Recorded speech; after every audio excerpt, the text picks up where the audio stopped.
नमस्कार मित्रों, Sanjay ENT clinic के इस नए वीडियो में आप सभी का स्वागत है।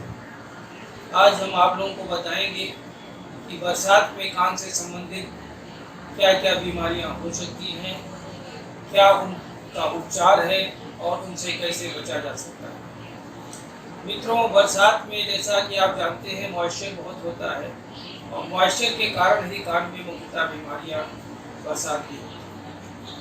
इनमें 3 तरीके की बीमारियां मुख्य रूप से होती हैं, जिसमें और तीनों ही कंडीशंस बहुत ज़्यादा पेनफुल होती हैं, दर्द इनमें बहुत होता है। इनमें जो नंबर 1 पे बीमारी आती है जिसको हम लोग कहते हैं ऑटोमाइकोसिस। जैसे मित्रों हम लोग देखते हैं जगह जगह फंगल बरसात में निकल आते हैं, इसी तरीके से कुछ फंगल स्पोर्स कान में जाकर भी अटक जाते हैं और वो मॉइस्चर की वजह से वहाँ पे जर्मिनेट करने लगते हैं, फिर वो वहाँ पे इन्फेक्शन करके सूजन पैदा कर देते हैं, जिसकी वजह से मरीज को काफ़ी दर्द होता है। इसके मुख्य लक्षण होते हैं कान में खुजली होना, कान में दर्द होना और कान का भारीपन। कई बार इसको इग्नोर करने से कान का पर्दा निकल जाता है, इसलिए इन कंडीशंस को इग्नोर नहीं करना चाहिए। इसके लक्षण हमने आपको बता दिए हैं, खुजली होना, दर्द होना, कान में भारी लगना। और इससे कैसे बचा जा सकता है, इसमें हमें क्या बचाव करना चाहिए। एक तो कान में तेल का उपयोग बिल्कुल नहीं करना चाहिए। जैसा कि हमारे ग्रामीण परिवेश की या शहरी परिवेश की भी माताएं बहनें बहुत हैं जो अक्सर बच्चों के कान में तेल डाल देती हैं। ये तेल की वजह से फंगस वहाँ पे रुक जाता है, उसके स्पोर्स तेजी से जर्मिनेट होने लगता है। इसलिए बरसात में तो खासकर कान में तेल नहीं डालना चाहिए, वैसे भी कान में तेल डालने से अवॉइड करना चाहिए। और दूसरी चीज है कि कान में पानी जाना, कान में पानी जाने से बचाना चाहिए, खासकर बरसात में। बाकी मौसम में इतना रिस्क नहीं रहता है, बरसात में कान में पानी जाने से जरूर बचाना चाहिए।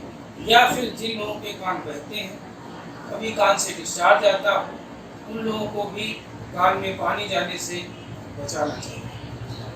ये 2 मुख्य चीज़ें हैं बचाने के लिए। और तीसरी चीज़ है कि इसमें आपको जब परेशानी हो तो आप नाक कान गला रोग के विशेषज्ञ को दिखाएं, क्योंकि ज़्यादा दिन फंगस अगर वहाँ पे पड़ा रहता है तो आपके पर्दे को गला देता है और फिर आपके पर्दे में एक परमानेंट सुराख बन जाता है, जो बाद में सर्जरी या किसी अन्य तरीके से ही सही किया जा सकता है। तो ये दोस्तों इस बात पे हो गई, डिजीज़ को हम लोग ऑटोमाइकोसिस कहते हैं और इससे बचाव और क्या इसका उपचार है ये हम आप लोगों को बता चुके। अब दूसरी बीमारी के बारे में बात करते हैं। एक तो कान में जो पानी जाने से या तेल डालने से कान में अगर ठेठ होती है या वैक्स जिसको बोलते हैं वो होता है, कई जगह खूब भी बोलते हैं, वो स्वेलअप कर जाता है। बरसात में खासकर जब मॉइस्चर मिलता है और कान में अगर वैक्स है तो स्वेलअप कर जाता है और बहुत ज़्यादा पेनफुल होता है। कई बार इतना सीवियर पेनफुल होता है कि उसको पेशेंट को इंजेक्शन वगैरह भी देने पड़ते हैं। इससे बचने के लिए हम लोगों को रेगुलर कान की सफाई जरूर कराते रहना चाहिए। रेगुलर कान से की सफाई से मतलब है, अगर आप सप्ताह में 1 बार हल्के बाहर से ही कान की पूरी के भर से सफाई कर लेते हैं तो ये कभी आपको वैक्स इकट्ठा नहीं होता। वैक्स उन लोगों को इकट्ठा होता है जो महीनों सालों कान को कभी से काटते। या अपना घर में ही कान किसी को दिखा लें और दिखाने के बाद अगर उसमें वैक्स है ज़्यादा तो आप चिकित्सक से उसका सलाह ले निकलवाएं। अगर नहीं है तो रेगुलर नहाने के बाद हल्के से बट घुमा लें तो उससे पानी भी उठ जाता है और वैक्स भी जमा नहीं होता है। तो ये वैक्स की समस्या है। और तीसरी समस्या बरसात में होती है कि बरसात में कीड़े बहुत निकलते हैं, झींगुर है या अन्य प्रकार के कीड़े बहुत निकलते हैं और अक्सर ये किसी न किसी के कान में जाके घुस जाते हैं। कान में अंधेरा होता है, सुटेबल एटमॉस्फेयर मिलता है तो वो आराम से वहाँ जाके घुस जाते हैं। और ये कंडीशन इतनी पेनफुल होती है, इतना दर्द इसमें होता है कि पेशेंट इसको टॉयलेट नहीं कर पाता। इसके लिए क्या है, एक तो बरसात में अगर आप कहीं ऐसी जगह पे जाते हैं तो अपने कान को बंद कर लेना चाहिए, एक तो सबसे सरल उपाय है।